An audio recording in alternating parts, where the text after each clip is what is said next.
Teacher ನಿಮಗೆ ಒಂದು story ಹೇಳ್ಬೇಕಾ? ಸ್ಟೋರಿ ಹೇಳ್ತೀಯಾ? ಏನು ಸ್ಟೋರಿ? ಈ ಸ್ಟೋರಿ ಹೆಸರು ಸೈಕ್ ಸ್ಟೋರಿ ಅಂತ. ಸೈಕ್ ಸ್ಟೋರಿ ಅಂತನಾ? ಹಾಂ, ಓಕೆ, ಹೇಳು. ಒಂದು ಹುಡುಗಿ ಅವನಿಗೆ ಕಿವಿ ಕೇಳುವುದಿಲ್ಲ. ಓಕೆ. ಮತ್ತೊಬ್ಬ ಹುಡುಗ ಅವನಿಗೆ ಬಾಯಿ ಬರುವುದಿಲ್ಲ.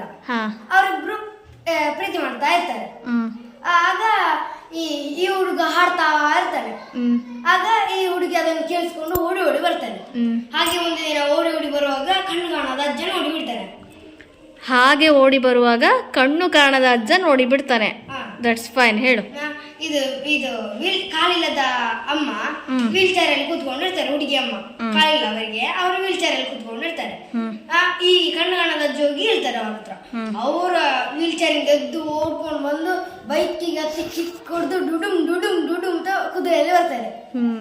ಕತ್ತಿ ತೆಕೊಂಡು ಡಿಶು ಅಂತ ಮಾಡಿ ಹುಡುಗನ ಎದೆಗೆ ಬಾಣ ಬೀಳ್ತದೆ. ಹುಡುಗಿ ಸತ್ತಿರ್ತಾರೆ. ಇಷ್ಟೇ. ನಿಮಗೆ ಅರ್ಥ ಆಯ್ತಲ್ಲ ಮಕ್ಕಳ ಈಗ ಸೈಕ್ ಸ್ಟೋರಿ ಏನು?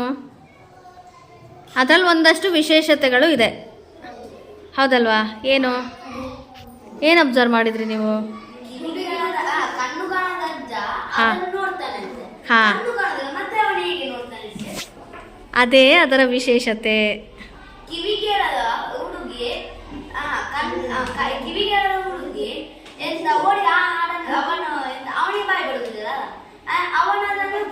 ಅವನು ಹಾಡಾಡ್ತಾ ಇದ್ದಾನೆ, ಅವನಿಗೆ ಬಾಯಿ ಬರುದಿಲ್ಲ. ಅದೇ ಹೇಗೆ ಅವನು ಹಾಡಾಡ್ತಾನೆ? ಬಾಯಿ ಬರ್ದಿರೋದೇ ಅಲ್ಲಿಯ ವಿಶೇಷತೆ.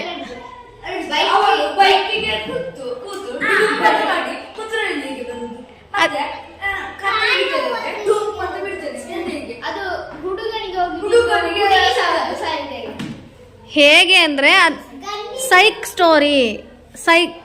ಸ್ಟೋರಿ ಅಂದ್ರೇ ಹಾಗೆ.